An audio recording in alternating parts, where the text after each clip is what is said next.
Géopolitique et géostratégie des mines et de l'industrie en Afrique. Bonjour, nous sommes en fin 2024 et il se passe quelque chose de très intéressant dans le secteur minier en Afrique, notamment au Niger. De quoi est-ce qu'il est question?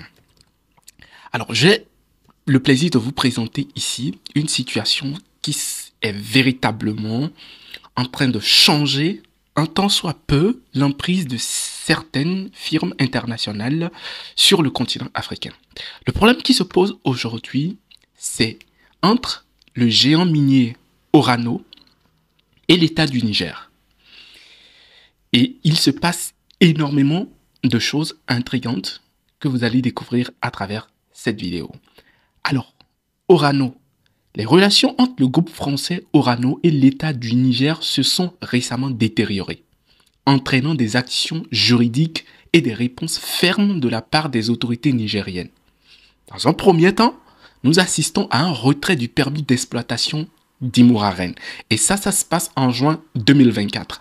Alors, avant d'aller plus loin, il faut que je revienne pour vous faire quelques historiques sur qu'est-ce que Orano et qu'est-ce qui se passe réellement avec cette firme-là au Niger. Alors, je suis Eudes Sto, consultant formateur en logistique et entrepreneur. Ici, j'ai le plaisir de vous présenter des actualités sur la géopolitique et la géostratégie des mines et de l'industrie en Afrique. Pour ceux qui le savent, nous donnons des formations sur la logistique des mines. Nous avons deux formats de formation, un format qui est en business formation sur les mines et un format qui est en formation professionnelle pour les mines, c'est-à-dire pour les personnes qui désirent comprendre comment fonctionne la mise en place des process logistiques dans le secteur minier afin de pouvoir occuper des postes de responsabilité en termes de logisticien d'un mine. Vous pourriez vous former avec nous sur notre formation professionnelle sur la logistique des mines. Et de l'autre côté, pour les personnes qui désirent savoir structurer des offres de business et de fourniture de services dans le secteur minier, nous vous invitons à découvrir également notre formation business sur la logistique des mines qui vous permettra de pouvoir prendre beaucoup de compétences et d'organiser votre business dans ce secteur-là. Alors, revenons très rapidement sur le sujet. Le Niger fait 1 267 000 km² et a une population de près de 27 millions d'habitants, 26 millions 300 et quelques, estimé en 2023. La capitale du Niger, c'est Niamey. Et ça, tout le monde le sait. Le Niger, quand on en parle, c'est le désert. Il faut reconnaître que c'est un pays essentiellement désertique. Le Niger est à près de 70% recouvert par le désert. Ses plus grands départements sont d'ailleurs totalement incrustés dans le Sahara, qui est l'un des plus grands déserts au monde. Et quand on parle du Niger, il n'y a pas que le désert, il faut reconnaître également que le Niger est drainé par le fleuve qui lui donne son nom, le fleuve Niger. Un fleuve emblématique qui traverse plusieurs pays en Afrique. Pour ceux qui ont oublié leur cours de géographie, le fleuve Niger couvre le Nigeria, le Bénin, le Niger en lui-même, le Mali et la Guinée. Voilà. C'est un très grand fleuve qui balaie le Niger et qui lui donne son nom, comme je viens de le dire. Alors, qu'est-ce qui est important de savoir également sur le Niger? Il est important de savoir que le Niger est un pays essentiellement commercial. Certes, le Niger dispose de minerais, mais les habitants du Niger, les Nigériens, sont des personnes qui aiment faire beaucoup de commerce. Et si vous êtes Nigérien, vous suivez cette chaîne, vous pouvez témoigner dans les commentaires. Les Nigériens sont féreux de commerce. Et pendant que j'en parle, parce que je suis souvent très présent dans ce pays-là, je me rappelle encore du grand marché de Niamey, du petit marché de Niamey. Ceux qui connaissent ce marché-là peuvent en dire quelque chose. Historiquement, les Nigériens sont rattachés au commerce et aux échanges qu'ils font avec les pays limitrophes. Il faut rappeler déjà que le Niger fait frontière avec 7 pays dans la sous-région. Je reviens sur la carte pour que vous puissiez voir un peu les différents pays avec lesquels le Niger fait frontière. Alors, vous avez à commencer par le Bénin, le meilleur ami du Niger, même si les Nigériens ne sont pas d'accord. Certains ne sont pas d'accord, mais d'autres sont forcément d'accord. Il y a le Bénin en première position. Ensuite, le Nigeria qui est un véritable pôle de commerce entre le Niger et le Bénin. J'en reviendrai sur d'autres vidéos. Il y a le Tchad, troisième position. La Libye, quatrième position. L'Algérie, cinquième position. le Mali, 6e position, et le Burkina Faso en 7e position. Et d'ailleurs, puisqu'on parle du Mali et du Burkina Faso, ce sont ces deux pays, plus le Niger, qui ont formé l'Alliance des États du Sahel, ce que vous connaissez. On en reviendra également. Alors, le Niger a un très grand potentiel avec tous ces pays limitrophes. Et ce dont nous allons parler aujourd'hui n'a pas directement trait à cela, mais il est important de le noter. Et nous y reviendrons dans d'autres vidéos également. Alors, le Niger aime faire le commerce, ou le Nigérien aime faire le commerce. Cependant, le Niger regorge de beaucoup de minerais. Mais, avant même d'aller sur la question des minerais, j'ai envie qu'on fasse une petite pause pour pouvoir comparer quelque chose. Le plus grand département ou la plus grande région du Niger, puisque le Niger compte 8 régions au total, j'ai eu le plaisir de pouvoir parcourir toutes ces 8 régions et je peux vous assurer que on ne connaît pas l'Afrique. Si vous avez l'occasion de voyager, visiter les pays africains, vous allez découvrir pourquoi est-ce que certaines puissances veulent être présentes sur le continent pour des intérêts géostratégiques. Il faut le dire, il faut l'avouer, c'est le cas de la Chine, c'est le cas par exemple de la Russie, c'est le cas de la France, c'est le cas des États-Unis, c'est le cas de l'Allemagne, de la Grande-Bretagne, et même aujourd'hui, on ne le perçoit pas beaucoup, mais les États arabes, notamment les États du Golfe, comme les Émirats arabes unis, ou encore l'Arabie saoudite, ou le Qatar, sont des pays qui, aujourd'hui, sont en train de se positionner stratégiquement sur le continent africain. Nous allons y revenir dans d'autres discours. Cependant, Agadez, à lui seul, fait une superficie de 667 799 km². Ça, c'est ce que vous avez en jaune là, seul. Le Niger compte 8 régions. Vous avez la région de Tillabéri pour commencer, ensuite la région de Niamey, ensuite la région de Dosso, ensuite vous avez la région de Tawa, vous avez la région de Maradi, vous avez la région de Zander, vous avez la région de Difa et vous avez la région d'Agadez. Agadez, où se situe Arlit, qui est le siège des opérations de Orano. Nous allons y revenir. Agadez fait 667 799 km². Et tenez-vous bien, la France à elle, seule, avec ses territoires, ses départements d'outre-mer et ses territoires d'outre-mer, donc la France métropolitaine plus les dom-toms, ensemble forment 551 695 km². Aujourd'hui, c'est quelque chose que vous devez savoir. Agadez seul est plus vaste que la France. Ça donne à réfléchir. Mais nous allons arriver là-dessus. C'est une question de géographie. Hein? C'est juste une question de géographie là. Alors, aujourd'hui, il faut reconnaître quand même que le Niger est dirigé de main de fer par le général Abdourahmane Tiani. Comme les pays de l'AES, il y a un nouveau vent qui souffle en Afrique occidentale, si vous me permettez de le dire, comme ça, ou qui souffle dans le Sahel quand même. Parce qu'aujourd'hui, il y a le Tchad, limitrophe au Niger, qui est dirigé par le fils d'Ébi, qui est militaire. Il y a le Niger qui est dirigé par des militaires. Il y a le Mali qui est dirigé essentiellement par des militaires, notamment l'homme fort du Mali. Vous pouvez mettre son nom en commentaire parce que vous le savez très bien. Ensuite, il y a quand même Burkina Faso qui aussi est dirigé par des militaires. Et il y a la Guinée qui est également dirigée par des militaires. Cela est un fait. D'accord? Nous ne portons aucune critique. Ici, il s'agit des faits. Il faut rappeler quand même que les personnes qui pensent souvent que des régimes militaires ne peuvent pas être excellents, moi je ne prends pas parti, mais je relate des faits. Quand je regarde un peu comment aujourd'hui on plébiscite le Rwanda, en oubliant que Paul Kagame est un militaire. Et si le monde occidental applaudit et que tout le monde aujourd'hui prend Kigali comme un exemple de développement en Afrique, il ne faut pas oublier le fait que le Rwanda est dirigé par Paul Kagame depuis plus de 20 ans. Alors donc, si vous avez des idées sur la question de est-ce que les régimes militaires sont bons ou pas, je vous laisse avec ces faits et vous pouvez me dire en commentaire ce que vous pensez par rapport à ça. En tout cas, le général Abdourahmane Tiani est l'homme fort du Niger aujourd'hui et c'est avec lui notamment que un certain nombre de choses ont commencé en termes d'embrouille avec notre fameux Orano que j'aurai le plaisir de vous présenter.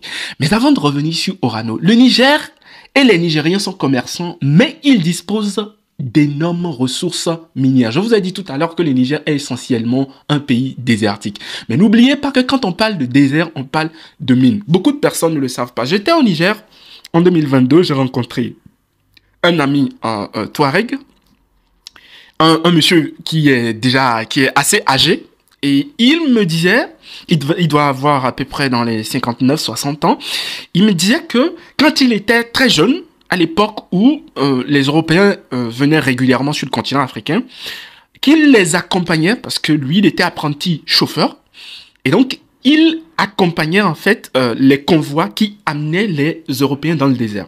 Et arrivé à un certain niveau, les Européens, notamment c'était des Français qui sont des explorateurs en fait, et également aussi des scientifiques, ils s'aventuraient dans des endroits très reculés du désert.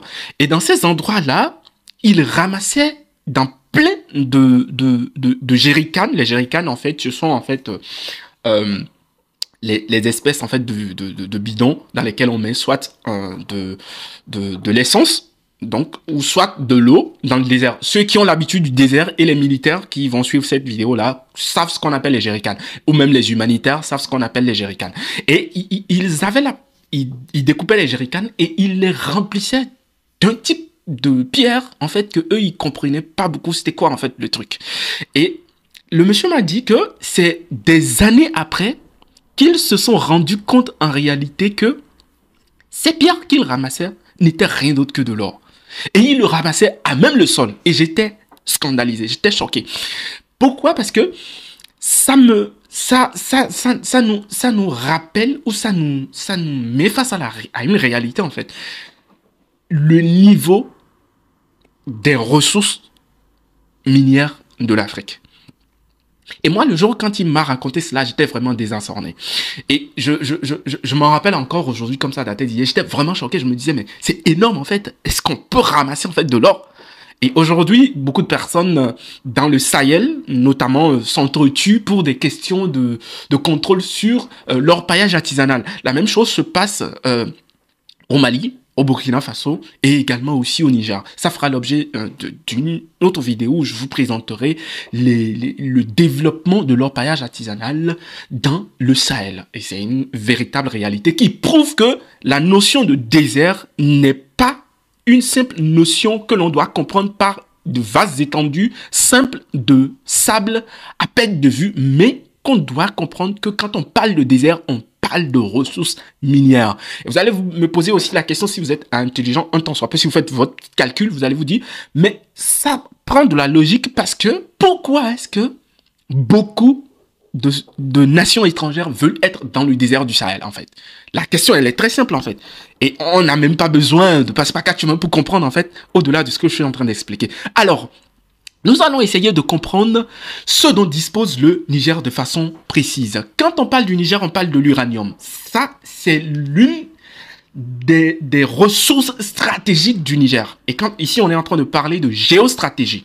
L'existence de l'uranium dans le sous-sol nigérien est une ressource très stratégique pour le Niger d'abord. Et cet aspect où cette position stratégique-là est aujourd'hui en train d'être défendue sous Abdourahmane Tiamine d'une manière très violente, il faut le reconnaître, parce que quand on dispose de quelque chose qui est pour soi, on a le plein droit de le défendre avec une certaine violence.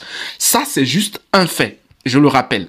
Alors, en dehors de l'uranium qui, comme je le disais, se situe beaucoup plus dans le nord du Niger. Je vous ai présenté tout à l'heure sur la carte, je vais revenir là-dessus rapidement sur la carte, la partie qui concernait surtout Agadez. Et c'est à Agadez surtout qu'il y a de vastes étendues en fait de ressources qui sont l'uranium, notamment à Alit où Orano l'exploite.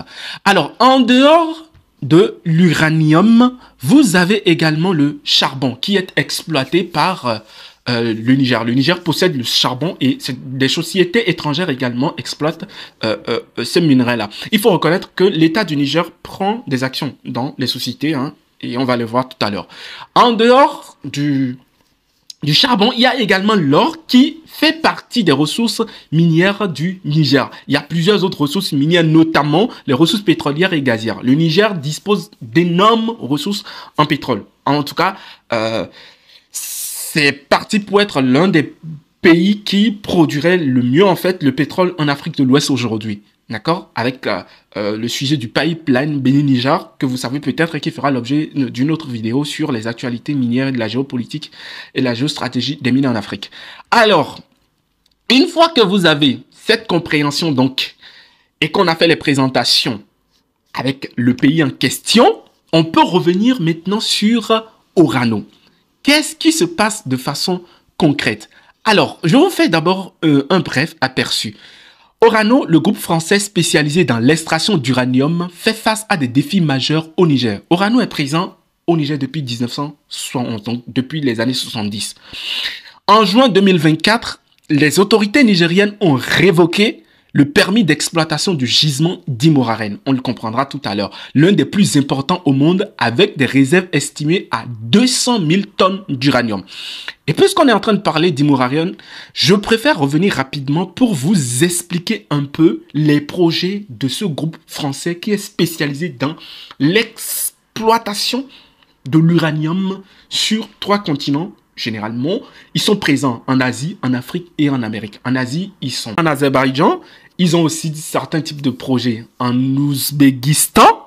Je vais y arriver. Mais en Afrique, ils sont présents beaucoup plus au Niger. Et en Amérique, ils sont présents au Canada. Alors, pour l'Afrique et donc le Niger, et donc principalement de façon très géolocalisée, dans le plein cœur du désert du Sahara, au nord d'Agadez, à Aralit précisément. Le groupe Orano déploie presque 3 projets. Je vais le dire comme ça parce qu'il y en a 2 qui ont été effectifs et il y a un projet qui n'a pas été effectif. Le premier projet, c'est la Somaïr. La société des mines de l'Aïr, par définition. C'est une exploitation qui est de type MCO. Je vous rappelle que nous faisons des formations en logistique des mines. Et si vous souhaitez comprendre de fond en comble et être outillé pour devenir un logisticien des mines aguerri, je vous invite à regarder dans la barre de description. Vous allez voir le lien de notre formation sur la logistique des mines. Exploitation de type mine à ciel ouvert. La production est de plus de 75 710 tonnes d'uranium depuis 1971. La capacité de traitement de l'usine est de 2000 tonnes d'uranium par an.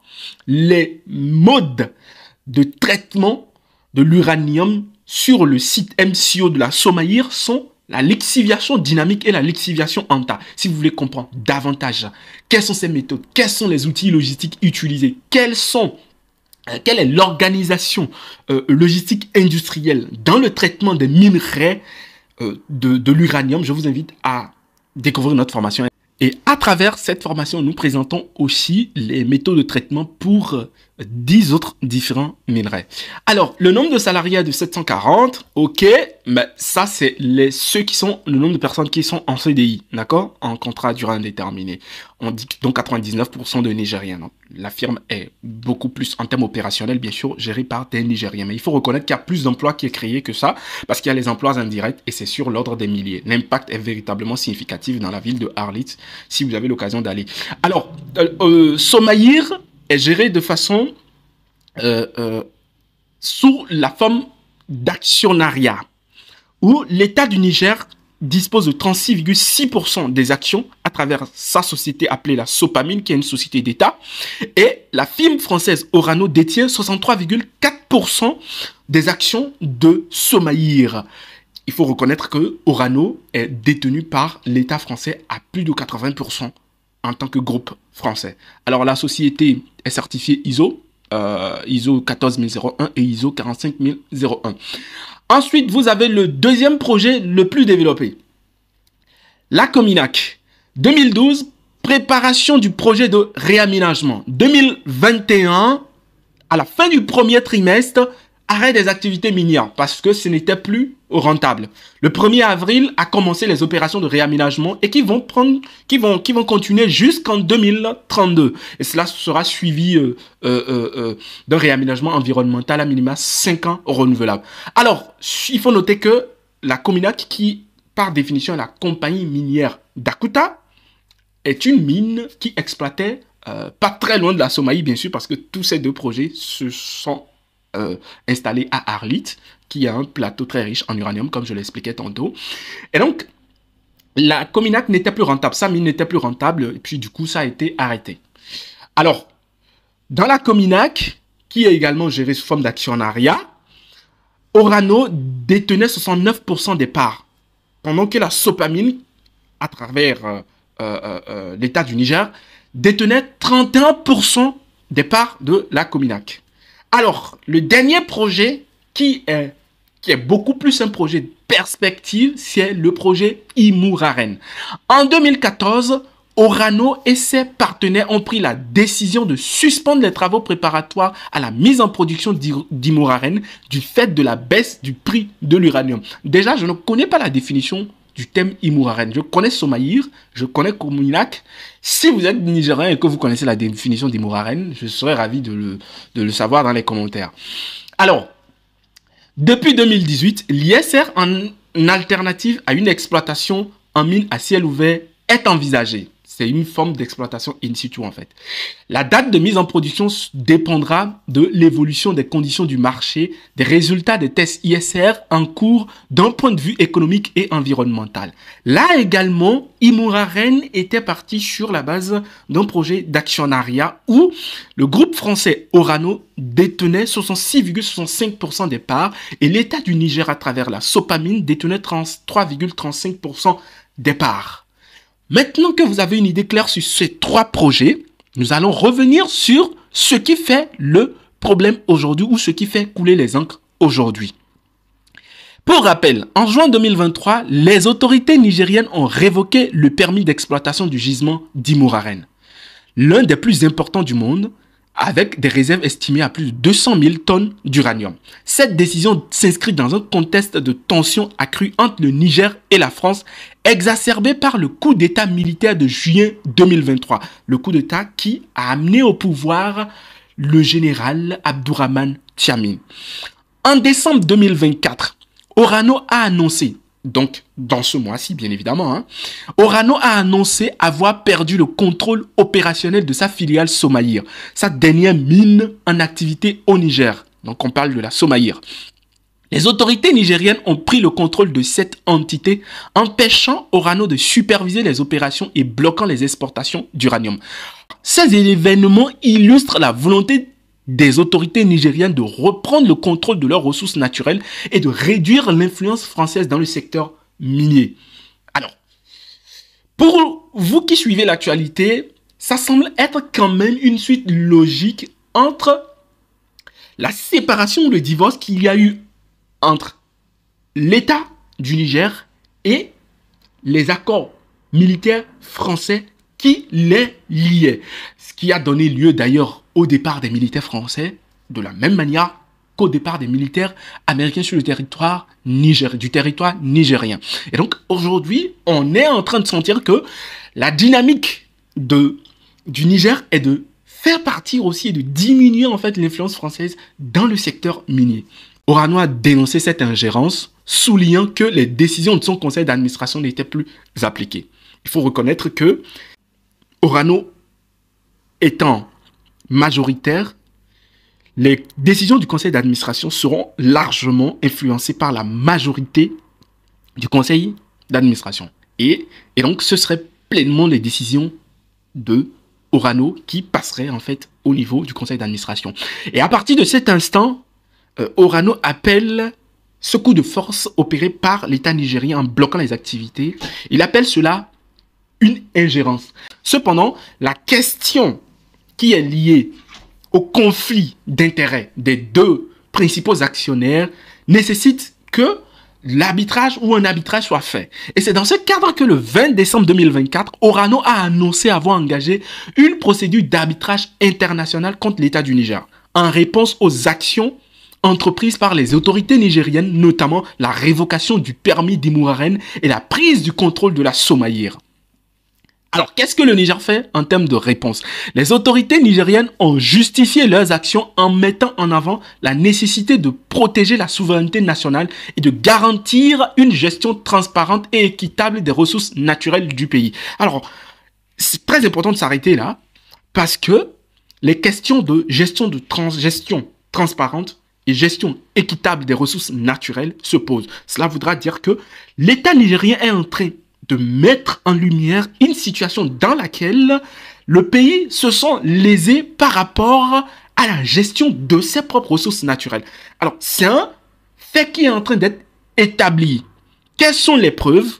L'État nigérien n'a-t-il jamais bénéficié des retombées de l'exploitation de l'uranium?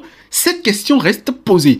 Les analyses prouvent et les aveux faits par le groupe Orano prouvent que l'État nigérien a régulièrement bénéficié des retombées de l'exploitation minière au Niger. Comment justifier donc que l'État parle d'équité et de transparence?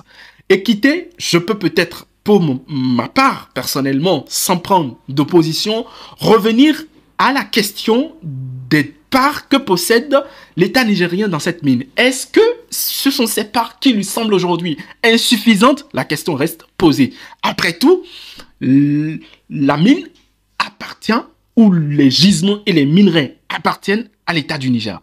Cela met-il en cause ou remet-il en cause le contrat qui a été signé pour cette exploitation, notamment celui d'Asmaïr? La question également reste posée.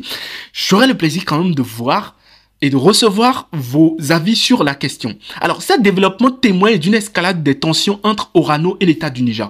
Très clairement, la France, d'un point de vue géostratégique, est en train de perdre du terrain sur les ressources minières, donc d'un point de vue économique, parce qu'il faut savoir que l'uranium s'échange sur les cours des bourses internationales, et que l'uranium est recherché beaucoup plus aujourd'hui à une époque où nous sommes à l'ère du retour de la guerre en Europe et d'un changement inévitable qui est en train de se passer un peu partout dans le monde, notamment au Moyen-Orient avec la guerre entre Israël et tous les autres belligérants, parce qu'ils sont plusieurs aujourd'hui. Il y a la Syrie, il y a le Liban, il y a également aussi l'Iran, que vous savez très bien. Et face à tout cela, sans parler de la guerre en Ukraine, bien évidemment, le besoin en uranium est en train de monter parce que tous les États sont en train de prendre des dispositions. Et quand je parle du besoin en uranium, il faut reconnaître que ce n'est pas que pour aller fabriquer des bombes atomiques. Non, pas du tout. Vous savez, l'énergie est un facteur qui est catalyseur dans le secteur des conflits, dans les conflits mondiaux. Ceux qui détiennent plus d'énergie ont la capacité de produire beaucoup plus. Et la France a un État qui fabrique son énergie beaucoup plus à base d'uranium. C'est un État nucléaire. C'est pareil pour la Russie, c'est pareil pour l'Ukraine, c'est pareil pour Israël, c'est pareil pour les États-Unis, c'est pareil pour l'Allemagne, c'est pareil pour beaucoup d'États dans le monde, tous les États du G20, etc. Et donc l'uranium, on en a besoin pour fabriquer de l'énergie, l'électricité, sans laquelle les industries d'armement ne sauraient tourner. Aujourd'hui, dans les médias, on parle beaucoup du retour de la guerre en Europe. Et face à ça, d'un point de vue géopolitique, les États européens sont en train de s'apprêter à toute éventualité de guerre. Et ça veut dire qu'on s'arme beaucoup plus, ça veut dire qu'on s'entraîne beaucoup plus. On peut voir cela à travers tous les exercices que font l'OTAN, etc. et autres. Donc, d'un point de vue géopolitique et géostratégique, il y a un besoin ultime de l'uranium. Et c'est à ce moment précis que Orano est en train de glisser sur une pente de perte de sa mine principale au Niger, la Somaïr. Qu'est-ce que cela engendre pour la France? La France est-elle en danger? C'est une question qui se pose. Vous pouvez nous donner vos avis dans les commentaires. Une chose est quand même certaine. Cette affaire qui est en train de se développer va avoir beaucoup de rebondissements. Que va dire donc la Cour de justice auprès de laquelle la procédure d'arbitrage international a été déclenchée? Nous allons suivre ensemble les évolutions donc de cette affaire qui a une portée géopolitique et une portée géostratégique très pertinente et qui nous permettra de comprendre comment évolue l'exploitation des ressources et quel est leur rôle principal dans le positionnement en termes de puissance des États dans le monde. Je vous remercie d'avoir suivi ce format de vidéo. Dites-moi ce que vous pensez de ce format en commentaire. Il y a beaucoup de choses qui se passent dans le secteur minier en Afrique. Le Mali vient récemment de lancer également une société industrielle dans les mines sur le traitement du lithium. Est-ce que vous désirez que nous faisions de ça une vidéo prochaine? Dites-le moi dans les commentaires. Il y a également en RDC quelque chose d'extraordinaire qui vient de se passer. C'est que la RDC a porté plainte à Apple. Vous connaissez très bien Apple. Peut-être que vous suivez cette vidéo depuis votre smartphone Apple. Est-ce que vous aimeriez que je réalise également une vidéo sur ce sujet-là pour vous expliquer les dessous de cette affaire-là? Dans tous les cas de figure, c'est un réel plaisir pour moi de présenter la géopolitique et la géostratégie des mines et de l'industrie en Afrique. Et je n'oublierai pas le Burkina Faso. Tenez-vous tranquille, le Burkina Faso vient de lancer deux industries qui sont très pertinentes. La première, c'est une industrie de fabrication de panneaux solaires photovoltaïques.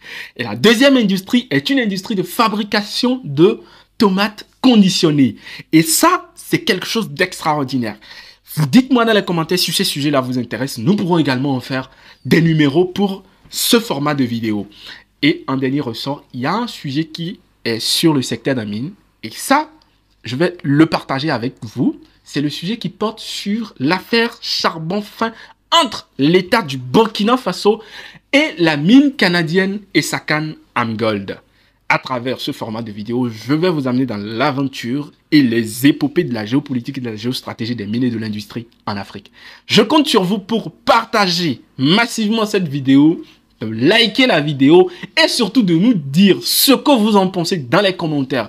Ce sujet pourra nous permettre de débattre entre intellectuels sur les questions de développement du continent africain, parce que qui parle de minerais parle de développement et parle de souveraineté. Merci, on se retrouve très vite.